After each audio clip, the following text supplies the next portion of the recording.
guys, let's see the question. Four equal discs are placed such that each one touches the other two. If the area of the empty space enclosed by them is 150 by 847 centimeter square, then find the radius of circle which can be placed in that empty space which touches all the four circles. मोट मोट क्या दिया गया ये बोलता हूँ.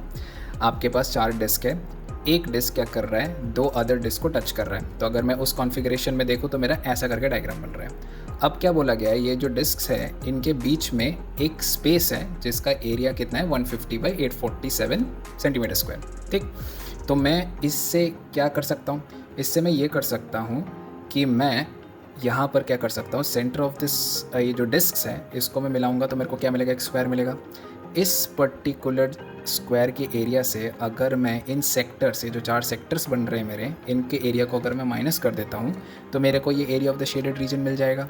ठीक, पहले area of the shaded region मैंने ऐसे करके निकाला. स्क्वायर का एरिया 2r स्क्वायर, मैंने r एज्यूम किया है कि रेडियस ऑफ द डिस्क है. ठीक, तो 2r whole square minus of, अब क्या होगा, मेरे को क्या पता है एरिया ऑफ सेक्टर क्या है, it is pi r square into theta by 360 degree. तो यहाँ पर इस कितने एंगल सबटेंड कर रहा है, ये एंगल सबटेंड कर रहा है 90 डिग्री का.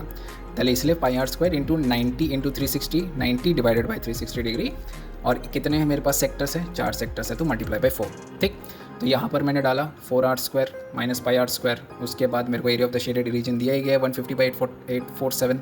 उसको मैंने यहाँ पर पुट किया, इक्वेट किया. इक्वेट करने से मेरे को r की वैल्यू मिली 5/11. क्वेश्चन अब क्या बोलता है, क्वेश्चन अब आपसे ये पूछ रहा है कि ये जो एम्प्टी स्पेस है इसमें मेरा कौन सा वो छोटा सर्कल मैं क्या कर सकता हूँ, इसमें एकोमोडेट कर सकता हूँ. तो उस सर्कल का मेरे को क्या करना है, रेडियस निकालना है. ठीक, तो मेरे को कैसा दिखेगा, ये चार डिस्क है और ये रहा वो पर्टिकुलर सर्कल, जो छोटा सर्कल है जिसका मेरे को रेडियस निकालना है. यहाँ देख पा रहे हैं हमने वो जो छोटा वाला सर्कल है हमने उसको बाहर निकाल के ऐसे करके देखा कि मेरे पास ये सर्कल है जिसका क्या है, रेडियस को मैंने x एज्यूम किया. ठीक, इसको उठा के मैं यहाँ पर प्लेस करता हूँ. ठीक, अब यहाँ पर मेरे को क्या मिल रहा है, ये सेक्टर है, सेक्टर का रेडियस r है और ये जो पर्टिकुलर सर्कल है उसका रेडियस x है. अब मैं यहाँ पर भी अगर एक स्क्वायर का कंस्ट्रक्शन करता हूँ तो मेरे को क्या पता है, r मेरा ये पूरा ये जो इसका डायगोनल बनता है स्क्वायर का क्या हो जाता है, √2r हो जाता है, जो कि यहाँ पर आप देख पा रहे होंगे r √2r.